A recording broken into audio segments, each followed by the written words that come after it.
ಷೇರುಪೇಟೆ ಮಂಗಳವಾರ ಭಾರಿ ಕುಸಿತ ಕಂಡಿದ್ದರಿಂದ ವಹಿವಾಟು ಒಂದೇ ದಿನ ಹೂಡಿಕೆದಾರರಿಂದ 9.86 ಲಕ್ಷ ಕೋಟಿ ರೂಪಾಯಿ ಕೈಬಿಟ್ಟು ಹೋಯಿತು.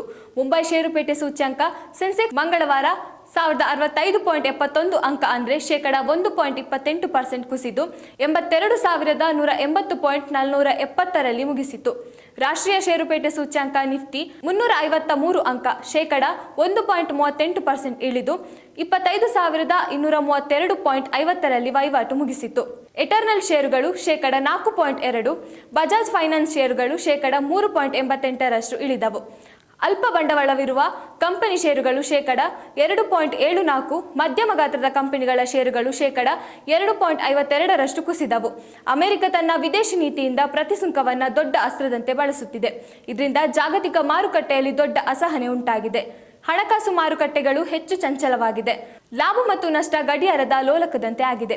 ಹೀಗಾಗಿ ಚಿನ್ನ ಮತ್ತು ಬೆಳ್ಳಿಯತ್ತ ಹೂಡಿಕೆದಾರರ ಚಿತ್ತ ನೆಟ್ಟಿದೆ ಎಂದು ಹೂಡಿಕೆ ತಜ್ಞರು ಹೇಳಿದ್ದಾರೆ.